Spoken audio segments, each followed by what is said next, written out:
Welcome to A Bit of Insight, where we explore how to live well, travel far, and inspire others along the way. I'm your host, Lisa Mosbey, and if you're ready to design a life you don't need a vacation from, you're in the right place. What happens when a man takes the skills he once used to survive and turn them into tools to help young people succeed? We're going to find out today on A Bit of Insight.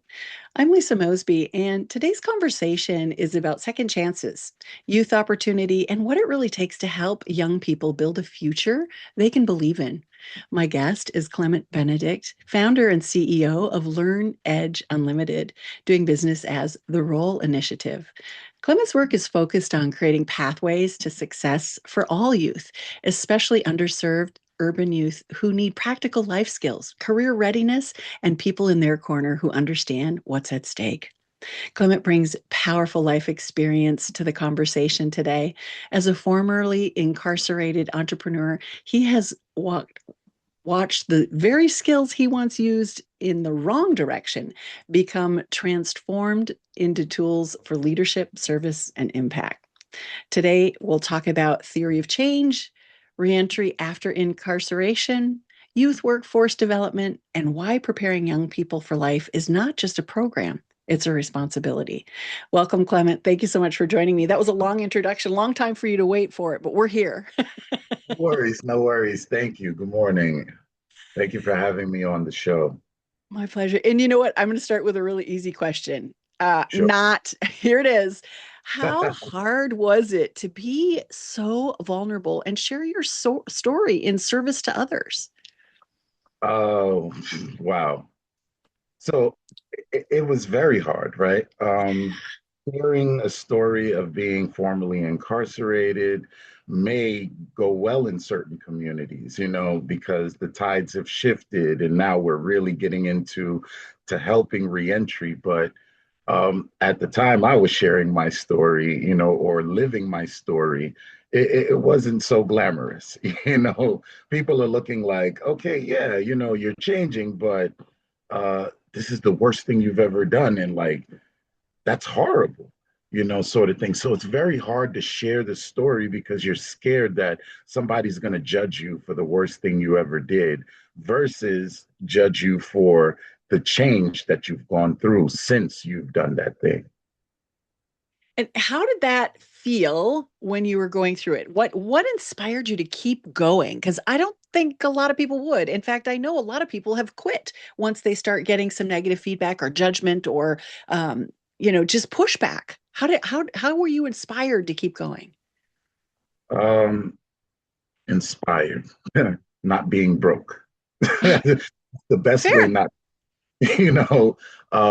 I'm an only child, so I can't say I was scared of loneliness and scared of being alone. I was alone most of my life. I grew up in a three adult parent household and they all worked. So I came home to myself.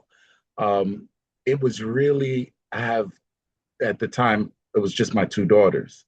And I just couldn't face being the stereotype. It just it wouldn't go well with me.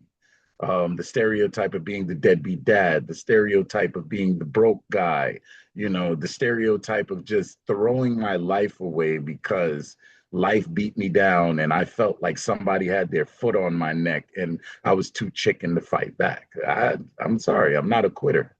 So I just had to do what I had to do. Some of it was good, some of it was bad, but just the will to keep living and to be someone. Because in the back of my mind, I always wanted to be remembered as somebody who contributed positively to life rather than this guy was a strain, he was a drag, he just Yeah. took everything. I don't want anything from anybody. If I'm going to get it, I'm going to earn it. So I guess that was my inspiration. And what a beautiful inspiration it is. I've often heard you talk about how the skills you once used for wrong um, become used for good. What did that transition look like in real life? Okay, so in real life, I would say the same skills that you use to do interviews, right? Because you Mhm. interview people. I do, yeah. they're the same skills that you use to have a conversation with somebody about something that you want, right? So in an interview, you're going to direct the question to get a certain answer. And then you're going to strategically place your words in a certain place so that you can evoke that answer. There is no difference in doing that in an interview and doing that in a drug deal. It's all the same stuff. So transmuting these skills is not so much about what the skills are. It's more so about how you're using these skills. So if I want to manipulate somebody into thinking that, hey, I'm bigger than I am in the drug games, I'll probably bring a whole bunch of cash, put a bunch of hundreds in front of it and a bunch of ones in between and in the back. And while I'm talking, when I flash the cash, I'll make sure you see the hundreds, and I'll talk in big words. Instead of talking in 20 grams and 30 grams, I'll talk in 250 and 500 grams. Maybe you'll believe me. And if you do believe me on that chance, I transmuted those skills. Now, transmuting those skills into sales of a car. I sold cars for about 10 and a half years. So I had to use some of those skills in selling cars. And yes, please do not villainize salespeople. We're only trying to make a living. We're not scamming you.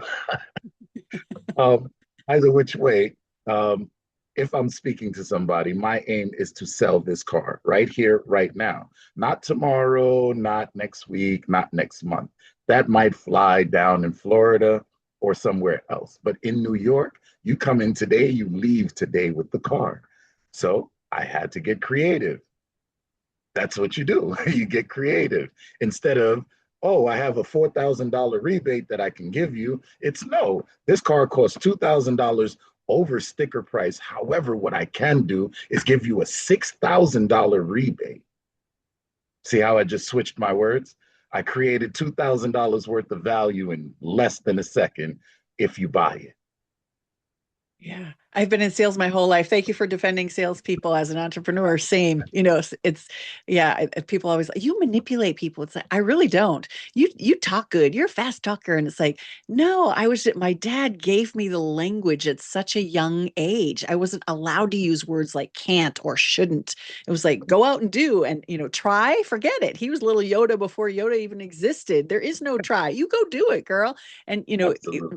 and that's exactly what you're talking about and how you support the youth of today. What do people misunderstand about formerly incarcerated individuals who are trying to rebuild? Um, hmm, I So can't much, really, I know. I was going to say, I can't really pinpoint it to one thing. Mhm. But the one thing that I can say is prevalent with most people is fear, fear Yeah. of the unknown. It's the same thing across the board. I'm not going to take that job because I don't know what it's going to be like. You don't know unless you jump in there and do it. I'm not going to hire this guy because he has a criminal record, and I don't know if he's going to rob anybody in my establishment. Why would he do that? It's things like that. It's small little ticks. The stigmas go beyond certain places. Uh, People are incarcerated because they did something wrong. So now this is the punishment, right?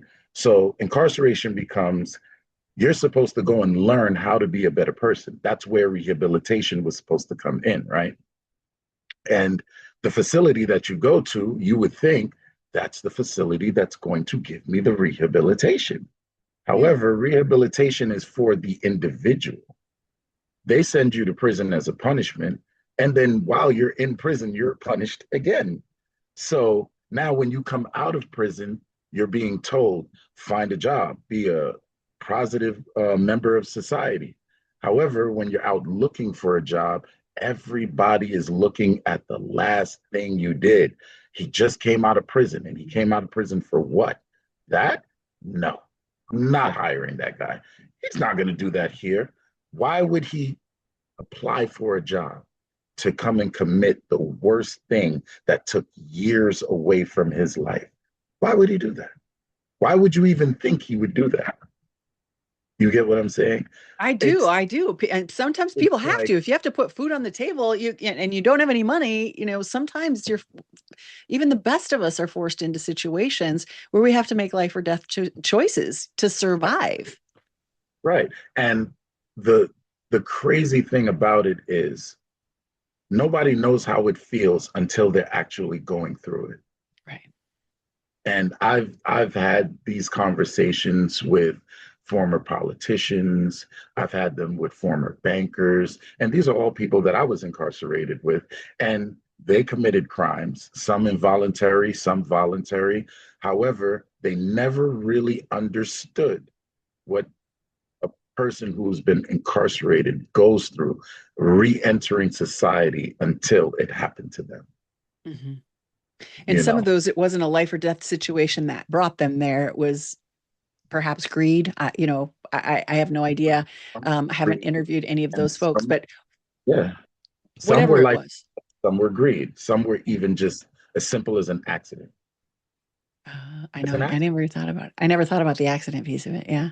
Yeah. Like how do you do that to somebody? It was an accident. I understand we have to take accountability for stuff, but it was an accident. Right. Yeah. So let's move into the mission and how you are serving the community through the Role Initiative. I want to start with what I know that stands for something. Do you want to share with the audience what Role stands for before we jump in?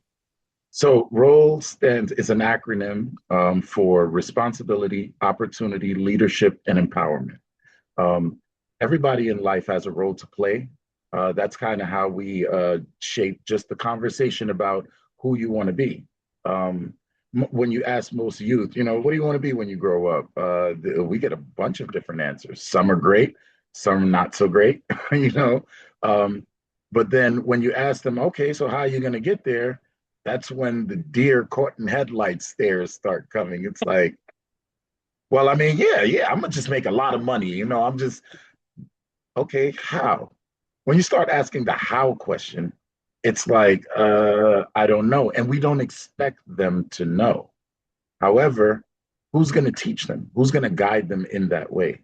We have a society, and I don't down our society for the freedoms that we have. We have the freedom of speech, the freedom of choice. We have all of these freedoms. However, we still have rules, right? And with the freedoms that we have, we tend to go overboard, like apple pie. I love apple pie, right? Don't need to eat any other pie in the world. If you just gave me strictly apple pie, I would eat it. Give me a whole apple pie, I'll probably finish it in one sitting. But now, if you keep giving me apple pies, sooner or later, I'm going to get sick. Done. Yeah. And that's what we do with our freedoms. I'll give you a little bit of this. All right, it's nice. Every now and then I'll dip into it. But with our freedoms, we start imposing them. And then we start, no, you gotta like it. And it's no, I don't have to like it. No, yes, you have to like it. So when it becomes that, how do we get our youth to understand that this is part of life? You want to be something, you have to learn how to be that thing, and then you become that thing. How do we get them to do that? And when I say youth, I'm talking about at-risk youth, because I do service all youth, but my role initiative is really targeted to those urban city at-risk youth that are in the trenches, you know. Yeah, the beauty of your program as I went through the website and all of the different things that you're doing is you could actually help adults, young adults. You could help those of us going through transition, life changes, and wanting a new chapter in our life. What you've created and built actually speaks to everyone. And I understand the focus of the Role Initiative is the young person, but I encourage other people to just take a look at what you're doing because this may be something that folks want to support. When a young person enters your program or your circle of influence, what are they missing most often that you're trying to bring to them? Is it confidence, direction, skills, support, exposure, or belief systems? What is it? How do you approach those youth? Boils down to experience, right? Yeah. Sounds really weird, but it does. It boils down to experience. When you go to get a job, they don't give you the job because you have no experience. But if you don't get the job, how do you get the experience? So, youth, I was a latchkey kid. So, Mhm. experience in our era was a thing. Like, I'm home by myself. My parents, they're where they are, and they're not going to be back. So, explore, explore, explore. I'm outside. I'm over here. I'm there. I'm everywhere. But I got to be home at a certain time because if not, I'm in trouble. These kids don't want to explore. They're exploring technology, which is not a bad thing. However, when you have the real thing and the fake thing, the lines aren't supposed to blur. It's like, okay, I can do this for a little while. Like we played video games in the house, played a few video games for about 2, 3 hours. Now it's time to go outside. I got to play basketball, stickball, football, running around, tag, manhunt, all of that stuff. With these kids, it's like, and let me not say these kids, our new generation of youth became technology babies. So growing up, you're 2 years old, you're crying, you're crying. I'm trying to cook, I'm trying to do all of this. What is the most convenient thing for me to do? Give TV, you the telephone. tablet. Yes, here you go. And then this wonderful thing comes along called Coco Melon and Baby Shark and all of these kid shows that before used to be a full activity are now prompts and touching screens. And so, is it keeping them engaged? Absolutely. Keeping them interactive? Absolutely. Teaching them? Maybe. But one thing it definitely is disconnecting them, disconnecting them from this interaction. Even this interaction is a little bit of a disconnect. Yeah. If we were sitting live, it would have been a different thing. Like we see each other, we're going through the motions together. So I think with the advance of technology, we are losing the actual human experience, of connecting with one another in the natural ways that we do. And what you're really talking about is foundational life skills. You Yes. know, what are we seeing? What are we missing? What foundational life skills do young people need that schools and even their first jobs, life systems are overlooking? What foundational life skills can we give them? The life skills that you learn at home, Yeah. um, communication, you know, love, respect, involvement, community, all of those things start in the home, and nowadays we don't have that. It's separate. It's so separate. Even within families, you have families that are like, yeah, I have a brother and a sister, and you're like, well, I've known you for 10 years, and this is the first time you mentioning a brother and a sister. And it's like, yeah, we don't really talk that much. Why? Why are you not connected? So, not to, for lack of better phrase, back in the days, right? Yeah. We were born in the 1900s. Right. I wasn't there, but history, you read it, you're aware of the mistakes that were made and how we got to where we are now. Family was a big thing. Passing down what you know and learned was a big thing. I just don't see it being that big of a thing anymore. It's more so of just find what's trending and jump on that bandwagon and let's do that. Ice bucket challenges. And I mean, just really think about it. You're not getting paid for this. So you're taking a challenge. I know people say, oh, it's in support, but why brutalize yourself to support people? I'm Right. going to take a big bucket of ice. I'm not a sports athlete. So I don't take ice baths because my muscles are aching from me actually being a machine on the field or on the court. No, I'm just a regular Joe Schmo, and I'm going to record myself dumping a bucket of water and ice on me in support of what? Send them $1, send them $2. That'll go somewhere. Yeah.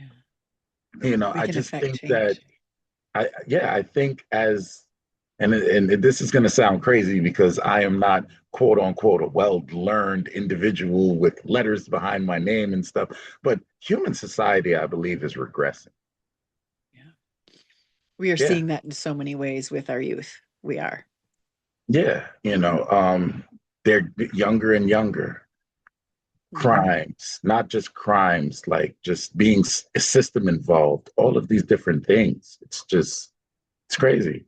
The And I Knicks don't want just to I won the don't want to be totally championship. I'm like, negative on that, yes. Clement, because there are advantages to this. I mean, I have Yeah. 13 great nieces and nephews in Florida, and they are so smart. Like, I was not as smart as them at their ages because they have access to so much information. But I also was more of a peace and calm person because I was outside and I was playing in nature. And I applaud their mom. They go to the park every day with the youngsters. The older kids are, they're booted outside. But they love their technology, and their dad is in network security. And so he sits at the computer a lot. So all of them are extremely talented when it comes to digital technology, but they go to the beach regularly. They have hikes regularly. So it's parenting. But and primarily the folks that you're working with are urban.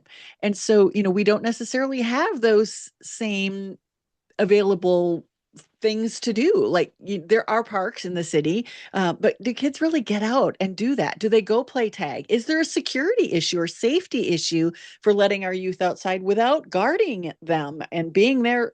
With them, you and I, we probably, we were out at as soon as the sun came up until at night, and it was dark outside. And I had transportation. I had a bike. I could go miles and miles and miles away from home, and parents never knew where we were. But so part of it is culture, part of it is technology.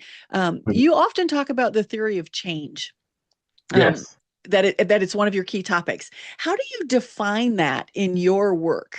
And what are you seeing in our culture? Um, so seeing in the culture and defining it in my work, um, we as a people need to change the way we're moving forward, right? Um, Technology is not our highest level of advancement. And that's what I think is starting to happen. So, and when I say my theory of change, how do you get people to look at you in a different light from where you were before, right? How do you even change who you are so that you can be where you want to be? It and that's what breaks down into our role acronym, right? First, you got to take responsibility for who you are, what you know, what experiences you've already had, what experiences you want to have, what you've done in your life. You have to take responsibility for your cause and effect. You are where you are because you brought yourself there. Not saying that things don't happen to people, but it's not what happens, it's how you respond to it that really matters.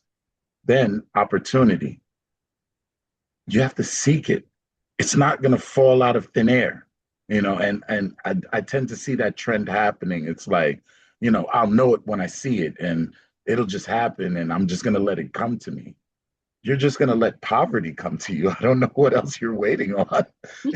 So I'm like, wait, I'm sorry. What are you waiting on? Poverty? Like, I'm just going to wait here, and it's going to happen for me. No, you have to go out there and get it. Something as simple as writing a resume.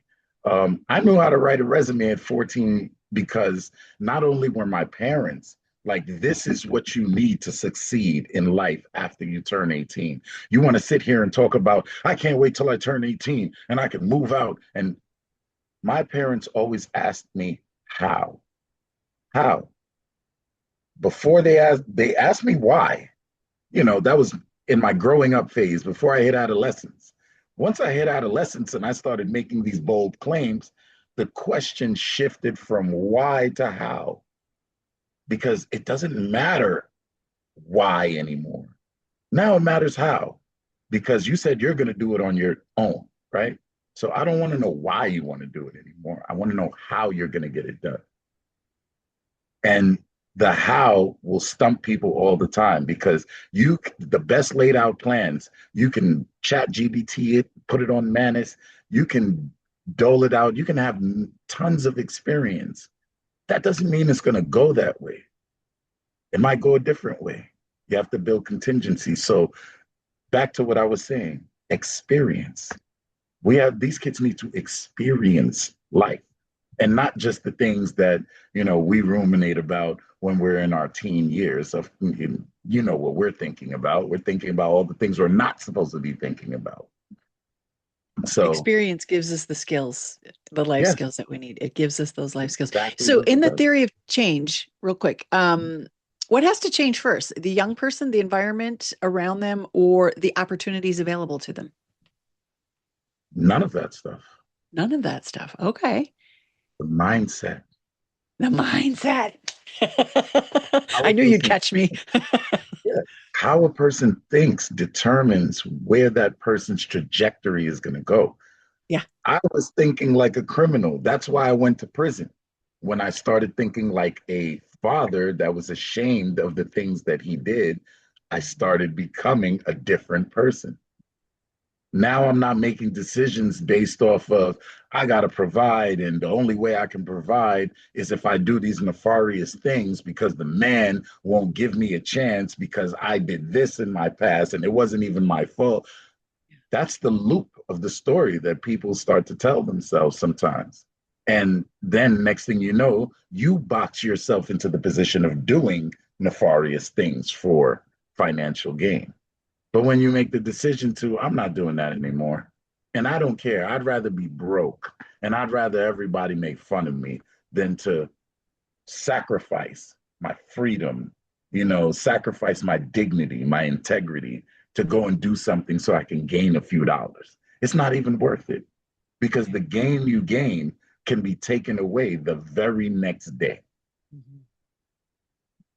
Yeah, I think environment is an influence here because, obviously we both grew up in completely different environments, different, I was in the country, you're in the city. There's so many differences. And a big part of that for me is how my dad raised me. The words, if he would not allow us kids to say the word can't, I can't. And he's like, oh, yes, you can. We're going to go do it right now. I'm going to prove to you that you can. Right. He had me listening to motivational speakers, Jonathan Livingston Seagull, Earl Nightingale, Tony Robbins, all of these people in kindergarten, in first grade, when he would take me, because he was feeding his mind. I was in the truck when he was going to work. He's dropping me off in kindergarten and first grade. They bought me something called Hooked on Phonics, and I got to bring it to school and share it with the kids and teach language and enunciation when I was in kindergarten. My leadership was inbred in me by the opportunities that they created. So, Yeah. yes, they gifted me that mindset, that positivity that a lot of people see in me, but they also created the opportunities for me. And I think they're all tied together in a sense, but mindset Yes. does have to shift before you can seize those opportunities. Right. And if you don't shift your mindset, then you're just doing things to just get over. That's how I look at it, right? Because first shifting your mindset now creates this is my direction. Next thing you do is you fill it up with a bunch of skills if you don't have them already. And if you do have them, you look for companion skills that will help you to get further. So, what we did at the Role Initiative is pretty much put all of that together. So, as I spoke about opportunity, we move on to leadership. What's the best way to lead? You got to lead by example. You got to show people this is where I'm going, this is the results, and people will follow. But we have a lot of kids that are following an example that they believe is leadership, but when you ask them what is the ultimate goal, they won't tell you. And it's messed up being running around with a gang or being a former gang member. I don't like to glorify that in any kind of way, but however, when you ask them, so what's the end goal? Like, what are we doing? We're just being the most positive, destructive, and whatever we can be. Okay, so I get that. All right, so what rewards do I get? It's like the rewards don't even make sense, but yet they're following. And then if their mindset was different, they would see. Because once I changed my mindset, I started to look at it like, okay, so no pension. If I'm late on my rent, I can't call any of the homies to, give me some dollars so I can pay rent. I threw a baby shower. They come with bottles of liquor and marijuana, like no gifts for the baby. It's like, well, what am I doing this for? Like, what are we really doing here? You would tell me to leave an education at school to go to another person's school where they're getting an education to beat them up because you guys had an argument and you don't like his views and he's in a different gang from us and we don't like their views. So this is what we're going to do and call it a great day. Yeah. What is one belief that you want to interrupt in these youngsters today before it becomes a life pattern? We're not at war. Mm-hmm. That's the one belief I want to take out of their minds. Mm-hmm. In the inner city, especially with the gangs and stuff, it becomes like they're suiting up to go to war, like they're deploying to go into the battlefield. And it makes me wonder, like, what are we fighting for? Yeah. Because nobody's really making any money off of it. People are actually spending money, funerals, doctor visits. Innocent people are getting hurt. You know, what is, like I said, what is the end goal? What is the end goal? Mm-hmm. Are you trying to turn into a police force where you're keeping your neighborhood safe? Because from what I understand, that's what it started about, keeping the neighborhood safe from other people who are oppressing the neighborhood. But now we're just oppressing each other, you know? Yeah, yeah. How do you measure transformation in a young person before the world sees the results? It's kind of hard to say. The best way to measure is to just witness, you Yeah, know, you'll see it yeah. where they were making bad decisions before and they'll start spitting the stuff at you that you've been talking to them for a while. So there's a very intricate key to how we do things at the Role Initiative. And we use a lot of evidence based practices and trauma informed care to get these things done because trauma is a real thing. It's real for everyone. We go through traumas all the time. Being unemployed, you're going through trauma right there. Yep. I lost my job. I don't know what to do. I have a safety cushion of unemployment, but that runs out. You're on unemployment for about a year. You have to recertify. If you don't qualify, you're on the outs. That's another traumatic situation. Thinking about how you're going to feed your family when you're making a fraction of what you used to make before. All of this is traumatic while you're trying to look for another job, raise a family, be a good friend, a husband, a wife, or all of these things. You're going through tons of trauma. And now when you get a job, you're relieved. But did you deal with all of that trauma? Kids, Sweep it under the um, rug. yeah, youth go through traumatic situations, and now it's getting even worse. Um, the most traumatic situations youth are going through is their friends being killed because now there's a whole word to my dead saying. And I'm starting to think to myself, like, why are youth so enthusiastic to have dead friends? It's I'm just raw when I say things, and that's just how I see it. That's my perception of it.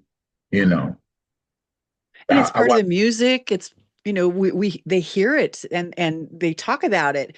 And I don't know if they necessarily want that to happen. Sometimes when we express things in music, it's the pain that they're trying to get out and try to release some of that trauma. It's part of why people listen to music. They're looking for it to lift you up. But when we're singing about the pain and the sorrow, like country music or some rap songs, it doesn't always lift us up. It takes us in deeper. So, how do we shift that? How do we change that? And I know that's what you're doing with the Role Initiative. Another topic that you often talk about is workforce development. when you talk Yes, about youth workforce development, are you talking about jobs, or are we talking about identity, discipline, communication, or the possibility or opportunity available? all of it, all of the above, Okay. everything. The reason why I say that is because after you graduate high school, you go on to college. What's the next step for anyone? Work. Whether Life, you're an getting into it. entrepreneur, yeah, Mhm. whether you're an entrepreneur, you work for somebody, you're working, you're going to work, and you need to know how to do that. Does college teach you that? No. People will say, yeah, it does. No, it doesn't. Basic education from K to 12, everything that you learn there, do you take it on into life? Absolutely. But how much money are you really going to make off of the history of America? You learn it to know it because you should know where your origins are, but we don't use any of that stuff.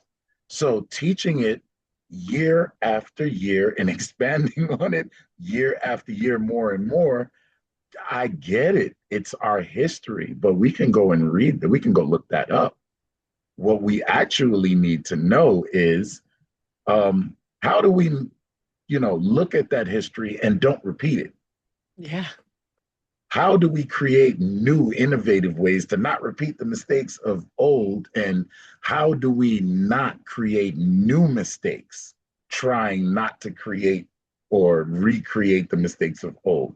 Uh, so kids need to learn about their next step in life, and most of that was taught by parents, but now with inflation and money, all over the place, instability of economies, world politics going haywire, we don't know what's what, and that stuff is getting lost. So now you have parents that are working two jobs, so now their kids are turning into latchkey kids, but they're not even latchkey kids because this parent is just working those two jobs. They might send them here, send them there, but then you have, well, in New York, it's ACS barreling down on you. You need to be there for your child. But then you have society barreling down on you like, hey, you need, cost of living is this, and you need to pay rent. So it's like, what decision do you make? The decisions are being taken away from us. So now we have to get even more creative, seek more opportunities, and we have to figure it out, but we have to figure it out in a better fashion. So, Clement, what roles do mentors, employers, and maybe local business play in creating these real pathways? As partners, as volunteers, this work is really intentional about getting the youth experience in the different opportunities that are out there, and those professionals are doing what it is, leading by example. This is what leadership looks like. And then from that, it turns into empowerment because now these kids are going to feel like I have a direction. I mean, when I was young, I loved the movie Top Gun, right? Yeah. Tom Cruise thought he was cool as hell riding that motorcycle down the runway. I wanted to be a fighter pilot. And I was like, yes, I got to be in the plane. I went and bought toy planes. I flew them around the house. Everything, right? And then I had to find out the how because I kept talking about it. And as I said, my family was a how family. And they said, all right, so you want to know how? I'll show you how. And they went through, you got to go in the military. You got to join either the Navy or the Air Force, and you got to do thousands of hours of flight school, and then you have to do zero G training and all the G-force trainings, and you have to be deployed for. And I said, wait, what? Just to fly planes and look cool with the glasses? I said, no, no, no, no. I don't want to do that. I'm good. I'm good. I'm all right. Yeah, that's cool. You know what I'll be? I will be a doctor or a lawyer, whatever you guys wanted me to be, because that was the thing in my family. You're either going to be a doctor or a lawyer or whatever, right?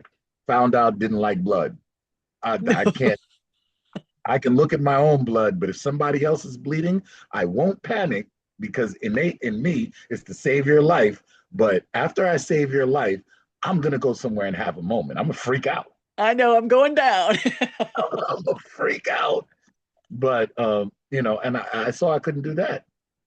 The one thing that I knew I could do and I loved to do was cars. So I did everything bad with cars before I started doing good things with cars, but I did a lot with cars. And, it led me to this work because with the things that I did with cars, I had to learn how to speak to people, be personal, so this is where I'm at now. Love it. If a business owner is listening and wants to help, what's one practical place for them to start? Um, Go to our website. We have a volunteer application, a little bit lengthy, but we ask because we want to know the skills that you can create opportunities in for the youth. A lot of youth want to know things. They want to know a lot of things. Like, aside from the work that I do with the role, I'm also a youth counselor for a nonprofit organization, and I work in a group home. And these are the same things that I have, these discussions that I have with these kids. A lot of them want to do this stuff, but they're embarrassed that they don't already know it. It's that I need to know it now and I should already know it. So if I don't know it, I'm just going to shy away from it. So they Mhm. avoid it. Yeah. What do you now tell young people who remind you of your younger self? Um, I tell them stop being so fearful. Ooh, Fear is also an acronym, right? Fear is false evidence appearing real. yeah. We talk ourselves out of opportunities all the time. If I could call myself anything, I would call myself the great self-saboteur. Because No, I'm just don't telling do you that it. that's what I was. That's what I Yeah, was. yeah, yeah. I know it's good for me. I know I can do it, but I'll give you a million excuses and reasons why. Oh, nobody will ever think I can do that. I probably won't even be good at it. They probably won't make me any money. Yeah, I hear you, but all because I don't want to, I just want to do something else rather than just saying, you know what? It looks like that's good, but I'm just not ready to do that right now. Not for me. Hmm. Yeah. Because the next question out of that is why? It was the fear of my parents' questions coming back at me. Logic, facing logic, being responsible, accountability. You know, those are those are not earned experiences. Those are learned experiences, but you earn so much more from them. You do, yeah. Here's where I want to wrap it up today, Clement. What Sure. does success look like for the Role Initiative 5 years from now? Ooh. Um, well, hopefully in all 50 states. One of my favorite movies is The Founder. Michael Keaton, I believe, played Ray Kroc, right? And Oh, Ray I don't think I've Kroc, seen it. yeah, that's the movie about McDonald's, Ray Kroc. McDonald's, yes. Yes. So it's a phenomenal movie. You'll love it. He Okay. was a travel salesman, and he took no no's for an answer. You tell him no, no problem. He's going to find another angle. So I would say, you just got to get out there, do it, expose yourself, you know, just do it like Nike. Just I do hope they it. don't take me for copyright infringement. No, no, no. We like their slogan. It's through appreciation and admiration that we use their name. Absolutely, because they got it right. They got it Yeah, absolutely right. for sure. Clement, thank you so much for sharing your story, your wisdom, the work that you're doing through the Role Initiative. This conversation reminds us that transformation is possible, but it also reminds us that opportunity has to be created with intention. When young people are equipped with life skills, direction, and the belief that they matter, they do not just change their own future, but they change the families, communities, and generations to come. So, uh, thank you again. And, folks, that's what we believe here at A Bit of Insight. Thank you so much for tuning in. And if you want to be of support to the Role Initiative, please go to the website. That information will be in our notes section.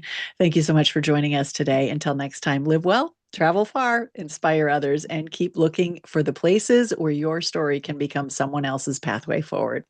We'll see you there. Thank you. Thanks for joining me on A Bit of Insight. To get more involved with our wellness community, grab a copy of my book, Live Well, Travel Far, or to explore our travel offerings, visit the website at insightcenterforwellness.com.